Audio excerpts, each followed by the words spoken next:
Hi, everyone. Happy holidays. We are tackling unique holiday challenges. But before we start the discussion, I want to introduce Apprisen's newest team member. Before I say who she is and what is her role, I got to add this. I've only worked with her for a couple weeks, and I can already tell you it's been a privilege working with her. She definitely shows a passion for helping improve people's financial health in the Columbus, Ohio local community. So, audience, I would like to introduce you to Raina Marie. She is Apprisen's Community Engagement Coordinator. Welcome, Raina. Hi, thank you, Irene. That was so sweet. Thank you. I feel like I've known you all year. Right. I'm loving the team. I'm loving the position. I'm loving Apprisen. So I'm really happy to be here. You all will get an opportunity to discover why she's our newest member and why we're so excited to have her on board. So, anyway, yes, so we are tackling unique holiday challenges. We are actually on the tail end, but I am a planner. I plan for the holidays year long. So if you feel like this is not relevant, you could use what we're going to discuss for next year because it is good to plan year long for the holidays. So here we go. Are you ready to start the discussion, Raina? Yes, ma'am. Okay, well, the first topic that I wanted to cover was the pressure of conforming to consumerism. Mm-hmm. So this is a time where everyone is feeling that pressure of just mainstream consumerism, Black Friday sales, Cyber Monday sales, last minute sales, TikTok shop ads that we're seeing now. It's becoming more and more prevalent on TikTok. But here's also the interesting thing. Like I Yeah. saw holiday decorations, like I think it was in September. So Yeah. they are right. They're pushing this narrative earlier and earlier. So Raina, what are some ways you cope with the pressure of conforming to this societal consumerism? Well, I wish I was more of a planner like you, Irene, because when holiday season approaches, it's a little bit chaotic for me. So I think planning, number one, is important and really jotting down what exactly you'll be getting. So come December, you're not frantically buying things on Amazon. And of course, I am chronically on TikTok. So of course, I see every ad in the universe. So for me, just maybe setting aside those apps for a while and what I like to do is put like a post-it note on the fridge or on my mirror just to remind myself that, I have financial goals that I really want to achieve in the new year and that I really have to focus on those. Like maybe I don't have to buy these extra things for my siblings or for my friends this year around. But once I get to my financial goal next year, then maybe I could splurge a little bit. Absolutely. That's so wise, and that I'm sure will resonate with a lot of people. So true. Mhm. I'm transitioning to something that really just resonated with me this year. And so I decided to just tackle this with you, Raina, and it is cultural holiday expectations. So before I Mhm. dive into getting your thoughts, I want to share my own personal experience. Please. And then you can tell me your thoughts. So one thing that I haven't shared with you and a lot of coworkers. So I had a lot of, I should say, my family. We had a lot of unexpected expenses this year. Mm. Um, Part of that included our dog got bone cancer, and we had to get his leg amputated, unfortunately. And so, as you can imagine, all those were just really unexpected expenses Mhm. all year long. So we had this stress of just all these, vet costs, emergency costs, etc. And so finally, my husband and I sat down and we said, you know what, we're just going to have to reallocate everything that we save for the holidays towards all these expenses that are coming up. And so that immediately gave me some financial relief. We felt better.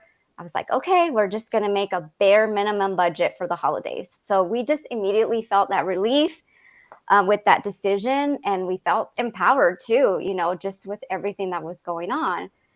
Well, fast forward to this month, um, my church group decided, hey, we're going to do holiday tamales. And Aw. we're just, all the ladies are going to, which is great because I grew up with that. My grandma, every holiday, she would make tamales. everybody was part of the assembly line because, as you can imagine, it is a daunting task to make tamales. Sure. So I was conflicted because I was like, in the back of my head, I knew that I had the bare minimum holiday budget, but Mhm. then I also wanted to participate in this group activity that obviously was near and dear to my heart. So, Reina, how would you advise individuals to navigate and balance between honoring the cultural expectations, but also staying within a reasonable budget and prioritizing mental health? Yeah. Well, first, thank you for sharing that story, Irene. I think a lot of people can relate to financial struggles throughout the year. I know I can. I had some medical issues that were really difficult this Mm, year, so I had to dial it back financially. But one thing that I did is, well, I'm a really crafty person. I love the arts, mm. and I taught myself how to sew this year, just as a Oh, habit. So for birthdays and the holidays coming up, I decided to make, little sewing Christmas gifts that were completely free, made from my hands and from the heart. So if you're wow. crafty like that, feel free to just, look up on YouTube how to make gifts. Or I know what my friends and I were talking about is a regifting party where we just Mm. have things already lying around the house that we don't use and we can exchange them with our friends. So no spending money at all, giving away what you're not using, but also getting something in return. Wow, that is so brilliant. And so, wow, I didn't know that about you. That is so cool. Wow. Yeah, I might send a request your way if I need something. sure. Cash app below. No. Yeah. So awesome. Yeah, that is so true. And again, I think the important piece of that, there's so many things outside of our control that when we find something like that, right? Like for us, it was just, okay, bare minimum holiday budget. For you is, learning this new DIY craft, right? Mhm. That gives you some sense of control and some sense of stress relief, right? Like I'm sure you kind of felt that. I did. It was a fun thing to do. It was a fun activity. I had some time to myself. Hmm. And then I got to brag to my friends like, "Hey, I made this bag for you." And then they're all excited. So it's a win-win for everybody. Another unique holiday challenge that a lot of people face or deal with right now, especially women, I would say, is the extended family obligations. Mm-hmm. This is a time when people feel the pressure related to those extended family expectations, holiday traditions. So, when those expectations conflict with your financial goals or create holiday stress, how do you manage that effectively?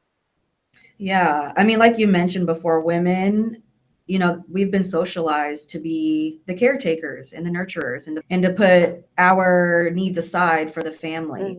Mhm. And for me, for example, it's just me. I don't have, a family or anything yet.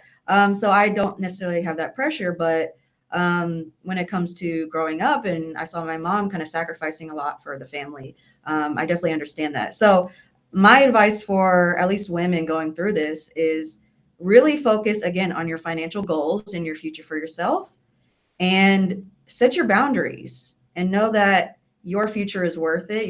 Your financial health is worth it. You don't have to succumb to all this pressure. If you really want to dial down and cut back on spending, you can do that. You're allowed to do that, and don't let anybody shame you for that. Absolutely. Traditions can be flexible Mhm. and feel empowered to adjust according to your budget. And that's something that we, as women in the personal finance space, we have to share that message with a lot of women. I think that Mhm. sometimes we put so much more pressure and stress on ourselves during the holiday because of those things, those expectations from family, from loved ones, from wherever, right? And so we should be empowered. It's Yeah. our financial journey, it's our goals. And so we have the power to adjust accordingly. Going back to our decision to just condense and work with a bare minimum holiday budget, part of that also included not traveling and visiting Mhm. family. And to be honest with you, what made it less stressful was we just didn't even allow for that conversation to happen. And Yeah. what I mean is, we just made that internal decision, and we basically just we said we're not traveling, and that was end of discussion. We're not traveling this year. Women, we don't have to explain ourselves when it comes to our financial goals. Okay. People are not getting our bills, they're not paying our bills, and so I think it's so important to remind ourselves that we don't have to give a reason why we are making certain decisions. We're the ones paying the bills. We are the CEO of our money, and so Mhm. people just they don't know all the ins and outs, and they shouldn't. I think that's part of another discussion there, who we could talk about our finances openly, but Yeah. and so I just think you determine what your dollar is going to be spent on. You have Mhm. your goals, feel empowered by that, and that's it. So I think that's been what has been giving me and my family peace, even though we know that there's probably expectation, there's probably talk going on, but we're Sure. just like, we're not even going to give any time and energy to that. We know what happened this year. We know how stressful it was with all of our vet bills and everything else. And this is what's giving us the peace this holiday season that Okay, we first of all, you were preaching earlier, Irene, about empowering women to take hold of their finances and to stand their ground when it comes to setting boundaries. We don't have to bow down and, give our entire selves to people who probably wouldn't even return the favor. Yes. So I love that you saved for your family and for your fur baby, because obviously they come first in life. I know that. So obviously you're planning for your future, and you're now reaping those benefits. So props to you. Thank you. Thank you. Well, it's part of being in this journey with everybody at Apprisen, right? We're learning from each Mhm. other, growing, and so I'm loving. I could keep going on with you on these unique challenges, Raina, but for the sake of the holidays and everybody's on holiday mode, we'll just keep it short. But Mhm. um, what are some takeaways you have from this discussion, Raina? For me, I think that if you have a financial goal that you're really working towards, don't let the holidays stop you. It shouldn't be a chance for you to just give up on that for the month and then get back to it. You can still push through your goals even through the holiday. Like we mentioned, you can do things that don't cost any money or cost little money, and still celebrate how you want to celebrate. And of course, set your boundaries, stand your ground, and be strong in your financial health. What about Yes. you, Irene? What I hope people take away, it's okay to say, this holiday, I'm not spending any money, and I'm just Mhm. going to focus on creating joyful memories with my loved ones and spending time with my loved ones. And that is okay. Give yourself permission to say, Mhm. you know what? I'm in this financial situation. I want to position myself in a better financial situation next year. So, Yeah. because of that, I'm making a temporary sacrifice for long term gain. So, add one thing for you, because I know you mentioned, you are single, but your Yes. opinion matters too, because when somebody's single, family expects you to do everything. Well, you're single, so you have to participate with what everybody else does, because, well, you don't have your own husband, and you don't have your own family, so you just immediately are grafted into all these family activities and celebrations. Oh, So I wanted to get your perspective on that, because that's something that a lot of people don't think about.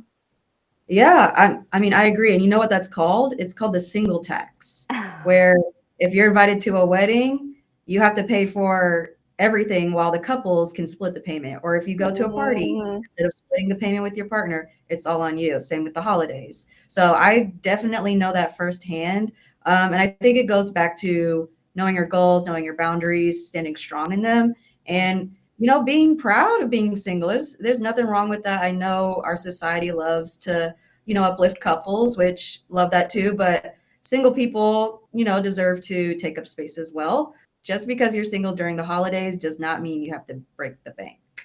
Yes. Well said. Yeah. Well, Raina, thank you so much for joining us and sharing your experiences, your insight. It's equally as important to consider that single woman, single life perspective during the holidays. Again, we're so excited to have you on board. Audience, thanks for joining. Again, we hope you benefited from some of these takeaways, some of the things we shared. And again, feel free to apply this for next year. Set yourself up for next year's holidays. So I hope you benefited from that and hope you have a wonderful and abundant year in 2024. Thank you. Thank you.